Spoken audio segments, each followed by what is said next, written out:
130 વિધાનસભાના ધારાસભ્ય મહેશભાઈ ભુરિયાના અધ્યક્ષસ્થાને જિલ્લા પંચાયત સીટ 20 કદવાલની જાહેર સભા યોજાઈ। મળતી માહિતી મુજબ જાલોદ તાલુકાની 20 કદવાલ જિલ્લા પંચાયત સીટના ઉમેદવાર રેખાબેન મુકેશભાઈ પરમારના જિલ્લા સીટમાં આવતી તાલુકા સીટોમાં વેલપુરા શીતલબેન દિલીપભાઈ વસૈયા, જેતપુર સુશીલાબેન કિશનભાઈ પલાસ, ગરાડુ 2 જગદીશભાઈ ખાતુભાઈ ડામોર, ગરાડુ 1 સવિતાબેન સુક્રમભાઈ મુનિયા। આમ 4 કદવાલ તાલુકા સીટો પર જાલોદના માનનીય ધારાસભ્ય મહેશભાઈ ભુરિયાને જાલોદના પ્રભારી રાહુલભાઈ રાવતનો અધ્યક્ષ સ્થાને, ગરાડુ 1માં કોંગ્રેસ પક્ષ બોદરભાઈ મલાભાઈ ડામોર અને ચેતનભાઈ મતાભાઈ મુનિયાની ટીમ સાથે 100 થી પણ વધારે કાર્યકર્તા ભાજપમાં જોડાયા હતા। ગરાડુ 2માં ચાલુ કોંગ્રેસ પક્ષના તાલુકા સભ્ય પણ ધારાસભ્ય મહેશભાઈ ભુરિયા દ્વારા ભાજપનો ખેસ પહેરાવી ભારતીય જનતા પાર્ટીમાં જોડાયા। આમ કદવાલ જિલ્લા પંચાયત સીટના તમામ ઉમેદવારોની સ્થાનિક સ્વરાજની ચૂંટણીમાં ભારે જંગી જનમેદની ઉમટી પડી, જે જોતા કદવાલ જિલ્લા પંચાયત સીટનો વિજય નિશ્ચિત જોવા મળી રહ્યો હતો। અગાઉ ગરાડુ ગામના લોકોની વિચારધારા કોંગ્રેસ પાર્ટી તરફ હતી, પણ આજે જાલોદના ધારાસભ્ય મહેશભાઈ ભુરિયાની કામગીરી જોતા અને વિકાસની હરણફાળ જોવાતા ગામના તમામ નાગરિકોના મનમાં ભારતીય જનતા પાર્ટીમાં વિકાસ અને ગરીબોની સરકાર અને વિચારધારા લઈ લોકોએ વિશ્વાસ મૂક્યો છે અને ગરાડુ 1-2ની તાલુકા પંચાયત સીટોને જંગી બહુમતીથી વિજય બનાવવા મક્કમતા દર્શાવી છે। ધારાસભ્યએ કહ્યું, સ્થાનિક સ્વરાજની ચૂંટણી લઈ કોઈ રાષ્ટ્રીય ચૂંટણી નથી કે રાજ્ય કક્ષાની ચૂંટણી નથી, તે આપણા ચૂંટણી છે।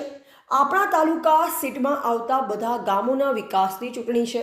કમળના બટન દબાવી જંગી લીડથી જીત હાંસિલ કરવા હુંકા લગાવી તારીખ 26/4/2026ના રોજ મતદાન મથક ઉપર સવારના 7 વાગ્યાથી સાંજના 6 વાગ્યા સુધી મતદાન કરવા માટે અનુરોધ કર્યો।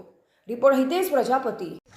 અમારા જગદીશભાઈના અને જિલ્લા પંચાયતના ઉમેદવાર રેખાબેન મુકેશભાઈ પરમારના ચૂંટણી પ્રચાર નિમિત્તે તમારું સન્માન કરીએ છીએ, સ્વાગત કરીએ છીએ।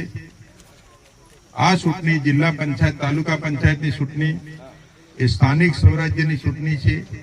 આ ચૂંટણી 5 વર્ષના આપણા ભવિષ્યની ચૂંટણી છે। આ ચૂંટણી આપણા વિકાસની ચૂંટણી છે। અનેક પરિવારથી આપણા પરિવારને જોડવાની ચૂંટણી છે।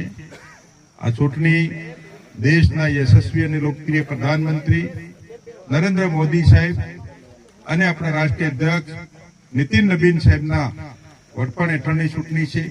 ગુજરાતના લોકપ્રિય મુખ્યમંત્રી ભૂપેન્દ્રભાઈ પટેલ સાહેબ, આપણી પાર્ટીના અધ્યક્ષ જગદીશ વિશ્વકર્મા સાહેબના વડપણ હેઠળની ચૂંટણી છે। ભાઈઓ બહેનો, ભારતીય જનતા પાર્ટી વિશ્વની અંદર મોટા મોટી પાર્ટી, આ પાર્ટીનું નેતૃત્વ દેશના યશસ્વી પ્રધાનમંત્રી નરેન્દ્ર મોદી સાહેબ કરે છે અને એનું સંચાલન, એનું ગ્રોથ એન્જિન પણ ગુજરાત છે।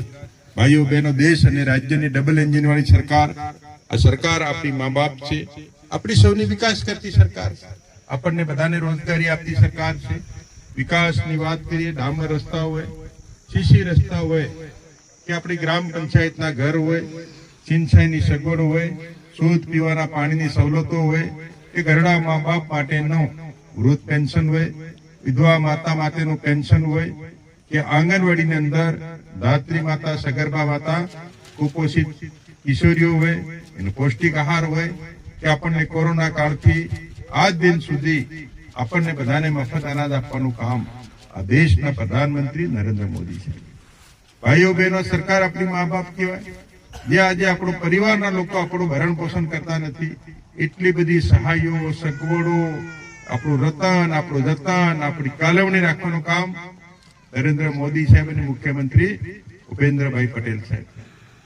હમણાં આપણને માવઠું પડ્યું, કમોસમી વરસાદ થયો, પાકને નુકસાની થાય, પાક નિષ્ફળ ગયો, બધા ખેડૂત ભાઈ બહેનોના ખાતામાં 22,000 રૂપિયા આપ્યા। ભાઈએ ભાગ પડતા ભાઈએ આપણે બધા વેચણી કરી લીધું। સરકાર આપણી મા બાપ કહેવાય, ખેડૂતોની વારે આવે, આપણને બધાને કમોસમી વરસાદની અંદર 22,000 રૂપિયા તમારા ખાતામાં રૂપિયા આવ્યા।